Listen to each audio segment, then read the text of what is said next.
Welcome to CrypTalk. I'm Ross Sinclair for BizNews.com, and I'm joined by Gaurav Nair of Jaltech. Just a reminder that nothing discussed in this show should be taken as financial advice, and please speak to your financial advisor. Thank you for taking the time, Gaurav. Thank you for having me, Ross. So there's many events have been unfolding in the world of cryptocurrencies that are setting the future stage. One such event is with Tornado Cash, where the Office of Foreign Exchange Control, or the OFAC, has sanctioned Tornado Cash, which was a mixing service for cryptocurrencies. So now anyone who engages with it can potentially be jailed. But before we go into details about the sanction against Tornado, what is a mixing service? A mixing service, there are numerous of these that exist in the blockchain ecosystem. And what it does is it's basically a privacy service. If someone knows your blockchain address, then because the blockchain is just a list of all the transactions and it's public, they can then see every transaction you've ever done and every transaction you're going to do as well in the future. And so these services have popped up, and what they do is they allow you to transfer your money in. A lot of people do so simultaneously, and then it then transfers it out into a new wallet. And so in that case, no one will know that that wallet belongs to you. And so it then gives you the ability to be private and to have your transactions kept to yourself. The world of cryptocurrencies has sort of had this interesting balance between privacy and sort of complete transparency, because you can be completely anonymous with your wallet, but then all your transactions are listed on the blockchain. So what is there potential benefit for these mixing services to allow people to privately transact? Because I'm sure people don't want all their expenses to be seen publicly. That's right. I mean, you can imagine if you gave someone your bank account because they owed you some money to pay into, and now they knew everything you'd ever done. They could look at which gym you go to because they can see your gym membership. They can see what you like to buy, etc. And so privacy is actually quite an important thing. No one wants the whole world to know everything they do. And to give you some concrete examples, the founder of Ethereum, Vitalik Buterin, he said in the wake of all of this that he uses mixing services when he donated money to Ukraine.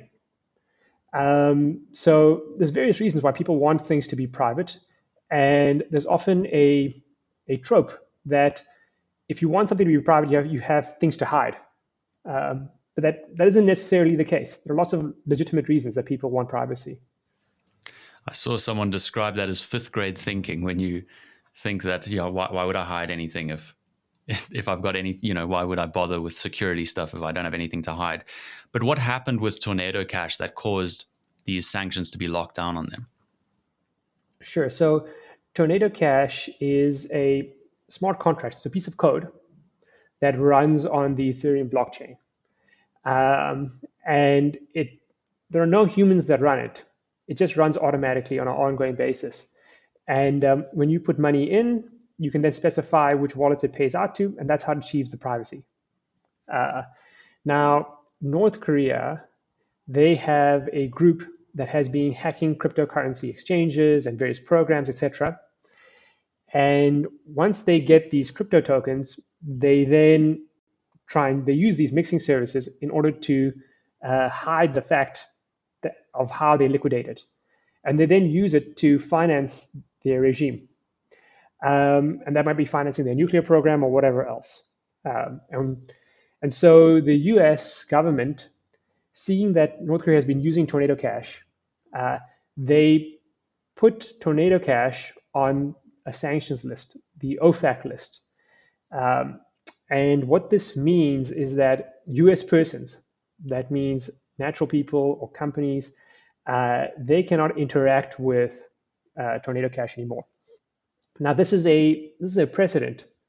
There have been other mixing services that have been sanctioned in the past, but these mixing services work differently. They almost work in a manual way, where, let's say, a lot of people give me their currency and then I swap it around, and etc.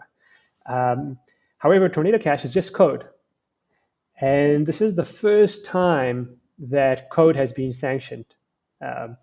So previously, only peoples or property had been sanctioned in the past. And so there's also a whole lot of questions that have arisen about whether or not the OFAC is allowed to even do this.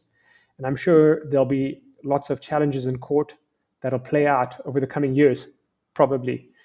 And also in America, they have quite a strong protection of free speech. And in previous court cases, programming, software, code has been seen as speech. And so there's all kinds of questions of, from a free speech point of view, if it can be sanctioned. In addition to all of this, one of the developers, programmers of Tornado Cash ended up being arrested and is being held in the Netherlands. And this has also caused deep consternation in the industry. What were they you arrested be for? arrested Sorry. for writing code? Oh, really? Okay. Yeah, he actually wrote some of the original code So that was used he's in been Tornado Cash. arrested for the Tornado Cash code. Well, currently he's been arrested and held, but I understand that no actual charge has been brought to him yet. And there's been protests, etc., in Amsterdam. So yeah, there's kind of numerous precedents that are happening here, and it's a story that's developing as we speak. Now, the users of Tornado Cash, what was the sort of balance between criminal enterprises, criminals, people laundering money versus just people trying to be private with their transactions? So there's been various numbers reported, but it's in the order of around 20 to 30% that seems to have come from criminal funds. And this might seem quite a high number. However, it's probably at quite a high number right now because there have been some hacks recently that are busy being mixed. So if you were to look at a normal time in Tornado Cash, it's probably a much smaller proportion that is from criminal funds. And the great proportion tends to be just individuals who are looking for privacy. And one of the arguments that has been raised against even thinking about it in this way is that a lot of criminal acts are carried out in cash, in hard cash. However, governments around the world don't ban us then from using hard cash. So the fact that a tool may be used by criminals doesn't necessarily mean that people who use it for legitimate uses should be banned from using it. And strangely, this also gives a lot of power to criminals because it means that if there's a tool out there that they can just actually target it, they can use it on purpose in order to get that tool banned. So it presents quite a dilemma to kind of law enforcement officials. And what is this going to mean for the industry as a whole in the future? Well, numerous players in the industry have now reacted to this. And a lot of them have themselves banned the use of Tornado Cash. So there are certain tokens. One of those tokens is a stable coin, which is a cryptocurrency that tries to maintain its value. It doesn't have a volatile value. USDC, it's called. And USDC has immediately banned anyone from using Tornado Cash. So if you use USDC and you send it into Tornado Cash, they'll freeze it. And a lot of the teams that have made these smart contracts, these programs that run on the blockchain, they've also banned the use of Tornado Cash. Sometimes they can make changes to the code, and now they've banned the use of it. At other times, they can't. The code is out there, and it can't be changed, and they don't have any rights to change it after they put it out there. However, they often create a website, a front end, for you to interact with these programs. And so some of them have now stopped you from being able to interact through the front end if you try and interact with something that has touched Tornado Cash. However, those programs that are out there on the blockchain, they can still be accessed if you know how to go directly to them. So bypassing the front end. And so there's been this effect, and it's understandable. These developers, they have families, they have livelihoods, etc., and they don't want to go to jail. Even if you're right, you don't want to bear all those consequences. So it has had quite a chilling effect on the space, especially this arrest of this developer. Uh, One can't even imagine what the effects of that are, because now it could be the case that numerous programmers who are writing code have to think about how could this code be used in the future, and if someone finds a negative way to use it, I could end up in jail. Yeah. So yeah, you could just have programs that don't get created, and we won't even know what we've lost in that way. Stifles innovation almost. What Exactly. have there been any other parties other than the developer who've suffered these sanctions yet? Well, it's been interesting because there someone did something called a dusting attack, which is quite interesting. And what a dusting attack is where you send a small amount of cryptocurrency, and that's why it's called dust, because it's kind of a very small amount. And someone put money into Tornado Cash, and then instead of sending it back to their own wallet, they sent it out to a number of people whose accounts are known. And they sent it to a number of these crypto wallets, the likes of the comedian Jimmy Fallon, the basketball player Shaquille O'Neal, Vitalik Buterin, who I mentioned earlier, etc. A number of famous people, CEOs of some of the big exchanges, and now these people have interacted with something that's sanctioned. And it seems like the reason this person did this is to just show how impractical these sanctions are. All of these people have, against their will, really interacted with this contract. When you have a crypto wallet, you can't reject payments that you receive. And so there's many ways in which there's lots of impracticalities of these sanctions. And this is just one demonstration of how impractical these sanctions are. Now, yeah, obviously, cryptocurrency sort of started. It was many of the early adopters were those doing illicit acts, buying drugs, engaging in dodgy activities on the dark web and things like that. And so, and they did it because of the privacy. So should privacy take priority over the prevention of crime, or vice versa? Yeah, I mean that's a question that I guess we have to wrestle with as a society. Where do we want to draw that line? The thing is that as technology improves, the ability to surveil the public improves as well. And that question becomes more and more important. In the past, it was difficult to surveil the public. And another question is, well, then should we just ban anything that leads to privacy? And one approach which has been suggested for regulators is that they regulate the places where cryptocurrency turns into money. So when you are taking your rand and buying cryptocurrency on an exchange, at that point, the exchange does the FICA, etc., asks you where you got your money from, so on. Then while you're on the blockchain, potentially allow the use of privacy technology and so on. And then finally, when you want to come back into rand, then in that step, again, for the exchange to ask, geez, where did all this money come from? And so if you've been selling drugs and that's how you earn the money, then at that point there can be an investigation saying, well, let's follow this trail back now. Where did it go to? And, oh, it touched a mixing service. Why did you mix it?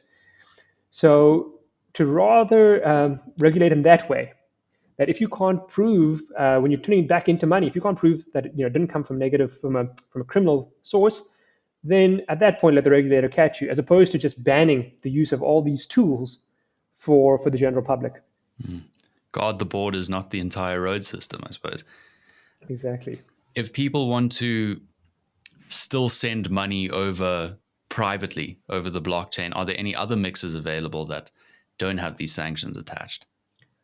Well, I mean, so I'm certainly not a lawyer, and this is not my area of expertise. So I would suggest people seek legal advice if they want to find out more about it.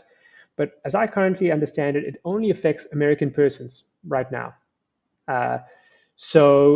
However, I think that there may be some kind of dirting effect that if you interact with Tornado Cash, a number of these protocols, etc., they have implemented that even someone that has interacted with Tornado Cash, even not being an American person, that they won't interact with you anymore. There are a number of other mixing services. And furthermore, since they have only sanctioned Tornado Cash, and it's actually open source, the software is there for anyone to see, there is a sense that someone can just copy that code exactly wholesale and redeploy it, and that won't be sanctioned. And it'll be interesting to see how the US authorities react to that. Will they then have to just keep adding things to the list? Or will they consider that to be Tornado Cash anyway by another name? But yes, there's a number of mixing services out there. There's other types of privacy services out there. There are certain cryptocurrencies that can't be traced, certain blockchains that work in that way, just when you interact with them normally. However, a lot of the exchanges, for example, they don't list these cryptocurrencies. I guess out of an abundance of caution. They know that the regulators are already looking at them. They know it's a new area, etc. And so they just stay away from these high risk areas, according to them. Moving away from all this controversy, when it comes to your own cryptocurrency, if people are holding on to it, what are the best ways to store and be safe and secure with your own cryptocurrency? You've mentioned before private and public keys. What's the difference between those two? Yeah. So a good analogy for a private key and a public key is the public key is almost like your account number, and the private key is like the PIN code.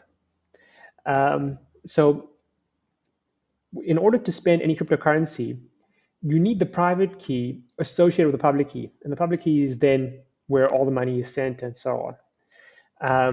And using some fancy maths, if you have the private key, there's a way you can prove it without revealing it to anyone.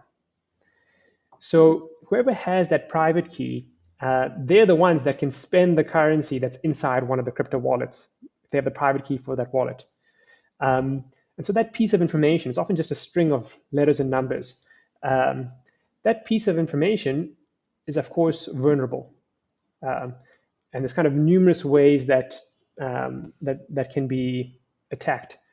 So the one way is if you're saving it on a computer or some kind of device that's connected to the internet, let's say a cell phone. A lot of people have their private keys on their cell phone. Then what happens is that someone tries to hack them, either through an attachment that they can open or whatever else, and then they get access to that private key. As soon as they have the private key, they too are able to now spend the cryptocurrency, and quickly they spend the cryptocurrency into a new wallet that only they have the private key to that you don't have anymore. That's typically the hacking attack. Another way that people attack is what they call a $5 wrench attack. And it's just meant to encompass basically the threat of physical violence. And often that is, in fact, totally unsophisticated and very cheap to do. Doesn't require much of an effort compared to hacking. What is that, just threatening someone for their key? I'll hit you if you don't give it to me. Okay. Exactly right. So if someone knows that, geez, I own a lot of cryptocurrency, they may come to me and say, give me your private key, otherwise I'm going to hit you with this wrench. And it's as effective, I guess. So if you own a lot of cryptocurrency, it's a good idea not to advertise that, to keep it very secret that you do indeed own that. And then the third way isn't an attack as much as just an accident, is where people lose access to their private keys. So they forget the password to log into the program that's holding their private key, or they write down the private key, and then that gets destroyed or lost, that piece of paper, etc. Or they save it on a USB and the USB gets damaged, etc. You can imagine a number of ways that people lose access to their private key. And the thing about a private key is that when you lose access to it, there's no way to get it back. You can't go to a website and click forgot password and get an email and reset it. Once it's gone, it's gone. And it's estimated that something like 20% of all cryptocurrency, that people have just lost access to it. It's not been hacked or stolen. They've lost their private key. They can't get back into it. And that money is just lost forever. And so that's also a significant risk in terms of managing and taking care of your private key. Yeah, you hear all these stories about people with hard drives that have got millions of dollars of Bitcoin on, and they just can't find them, or they can't get access. They can't move it anywhere, and so they're just sitting on this gold mine and can't do anything about it. I was speaking to the director of 6.50, Warren Fenter, and he also, I proposed the question to him. They deal with digital rand vouchers, so you can exchange one normal rand for a digital rand and go and spend money with that without having a bank account. And so I asked him, it's a new financial thing, fraud, crime in this country. what happens. And they proposed a few things. They used to have a card that they could use, and they took that away because it would get stolen too often. But he says, really, it's up to the consumer, not the technology, to look after their own money.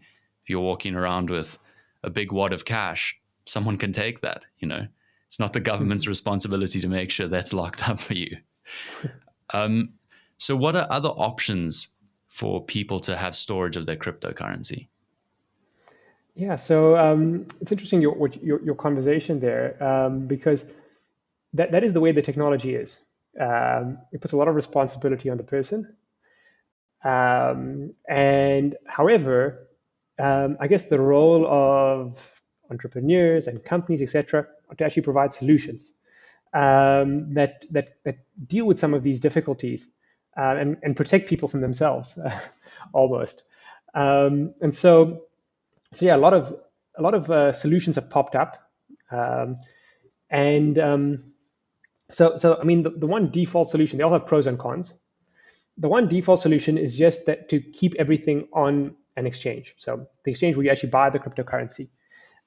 These exchanges, they spend a lot of time thinking about their security. They have dedicated security teams focused on keeping the crypto safe. However, there's a risk there. By its very nature, these exchanges need to keep the private keys online in order to keep trading these cryptocurrencies for their customers. And so everyone knows that these exchanges have these private keys online, and there's a lot of money there, a lot of crypto there. And so it becomes a target for attacks. A lot of hackers, they focus their efforts on an exchange. And even if they spend months and months and spend tons of money, once they're successful, they know they're going to make a really good return on it. And so these exchanges are seen as honeypots that attract hackers. The other option, of course, is writing it down. So writing it on a piece of paper, putting it in a vault, deleting it off your computer so that now that it's now not open to hacks anymore. It's now on a piece of paper. Of course, paper is open to destruction. Is this the key you're talking about that you take off, not the actual Yes, the private crypto? Okay, yes. The private key. Yeah, that's right. And furthermore, people have now developed metal plates that you etch the private key into so that it can survive a fire. So there's numerous solutions there. So then you're kind of more in the world of physical theft. Or if you've done it on paper, then physical destruction.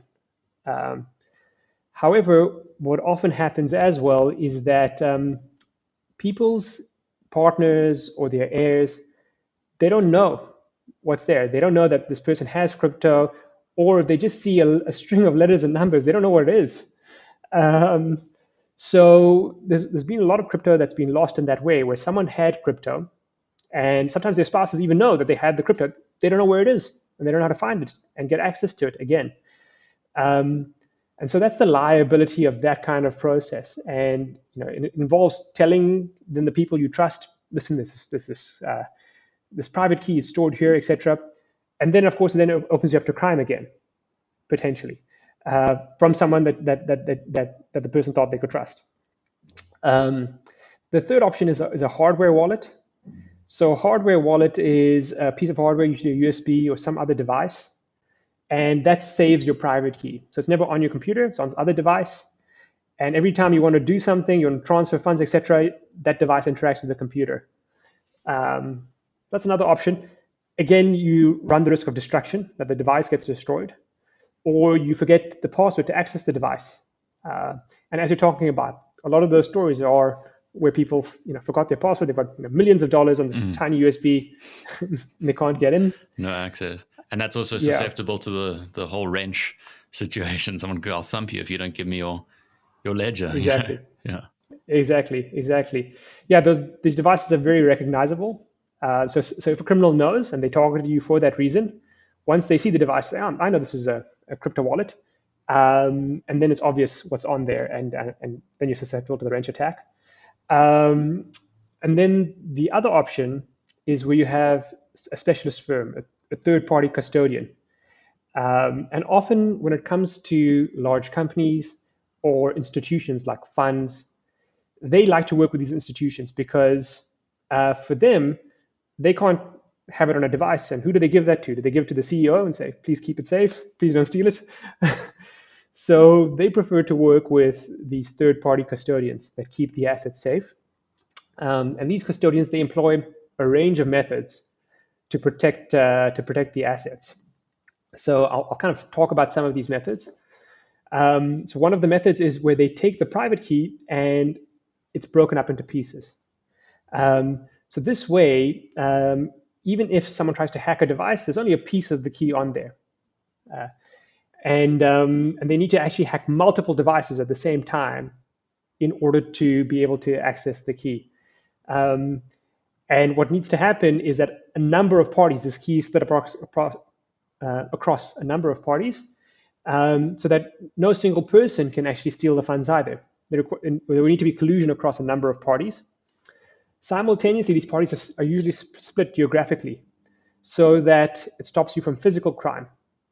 So even if someone knows that a custodian has a lot of crypto assets, there's no point in doing the crime, because even if they rock up there with wrenches or guns, it's not possible to reconstruct the key. It's split up across a number of different geographical areas. And then after that, it is usually a combination of physical and online security. Some components might be kept offline inside a physical bank vault.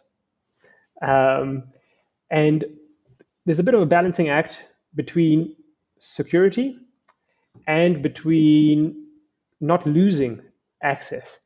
Because if you split up the key into 20 pieces and then one of the pieces get lost, now you don't have a key anymore. And the more pieces that you split it up into, the safer it is, but on the other hand, the easier it is to lose. And so there also needs to be a recovery process in the background around how this key can be reconstructed in the event of some kind of loss of the pieces of the key.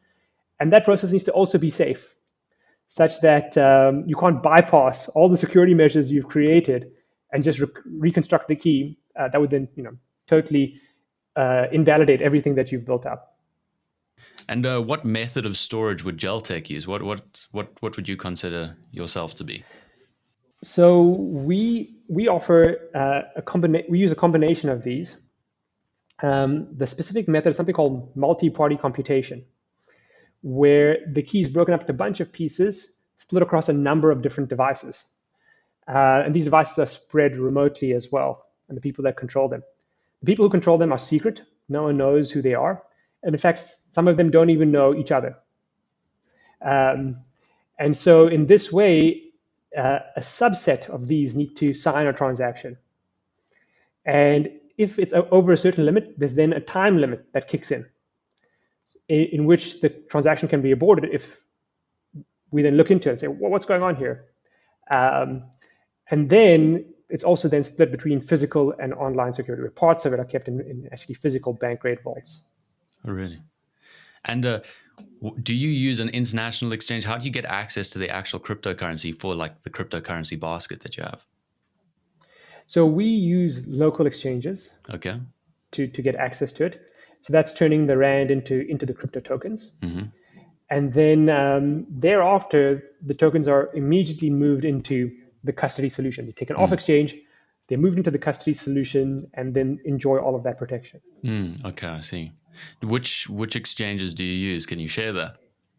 Sure, yeah. So we use the exchanges locally. There's Luno and Valor and Altcoin Trader. And the reason we use these local exchanges is mainly because of exchange control. The South African Reserve Bank is still clarifying their position on cryptocurrencies. But in order to make sure that we're not expatriating any funds out of the country, we use the local exchanges. Fantastic. Thank you so much for taking the time, Gaurav. Thank you for having me, Ross.